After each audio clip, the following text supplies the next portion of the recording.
I'm not a doctor, but I do have a prescription.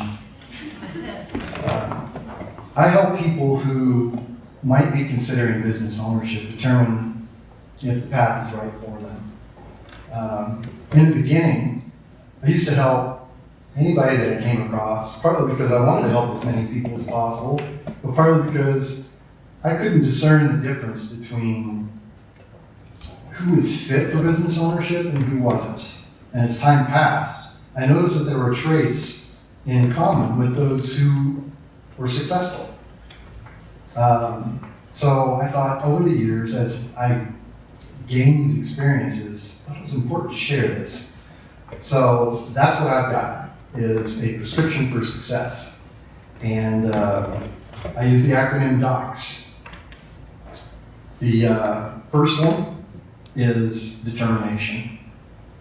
The purpose of any business is to acquire and retain customers. And it's not easy. You're going to encounter a lot of roadblocks along the way, and you're going to make mistakes, and it's okay to make mistakes, as long as you learn from them. And I tell people to make those mistakes, pivot, and move on. I think about, one of the people that I worked with, she was in a job and couldn't stand it and was determined to be in business. Now, that wasn't the only thing that she needed. She had support from her family. She had support from me, helping her to gather the facts about the business. And when she got into it, it was one of these intrinsically difficult businesses where you got to knock on doors. You got to cold call. Now, who here in the room likes cold calling? That's what I thought. You're crazy. But some people do, and most people don't. But if that's what it takes to get the job done, that's what she did. She inspired me with her determination. Another one is optimism. That's the O. So you're determined, great. But you're going to get a lot of negative signals from within you and without you that tell you, don't do this. This is a little bit crazy. Business ownership is hard. Optimism inoculates you against those negative signals, against the skeptics, against the well-meaning friends and family who want to advise you but may not understand your entrepreneurial journey. Ultimately, I think that old saying, whether you think you can or you think you cannot, you're right. Optimism makes the difference between the can and the cannot. And I think in particular of a woman that I worked with last year who had a great job in the corporate world as a product manager, really wanted to do her own thing. That was her dream, to run her own business. And again, had support of her spouse. And going through the research process, there was a lot of fear. But what I kept hearing her say was, I can do this. It's scary, but I can do this. And she did. She's running that business successfully now. The C in DOCS, courage. So, fear is the biggest challenge in entrepreneurship. Dealing with it. And if you don't have enough of it, you may be foolhardy. If you make decisions based out of fear, you're never going to achieve your aspirations. It becomes your prison. That courage helps you to overcome that fear. It's not the only thing. I encourage people to mitigate fear with facts. And I think about a gentleman that was looking at a business that had nothing to do with his corporate background, and he was scared to death. He had support actually from what is, I can only describe as one of the most determined women I've ever known. She was in a serious health situation during his transition into business. It was like loss of limb serious. Yet she never quit supporting him. She had confidence in him. He had confidence in himself. And that courage helped him to get to profitability in 3 months. He knew that the opportunity was there, but it's still scary. You still get to the edge, jumping off, and it's like being at the high dive. It's a little scary. So what are you afraid of? You have all the facts that say, hey, it's going to be okay. So I want to come to S, support.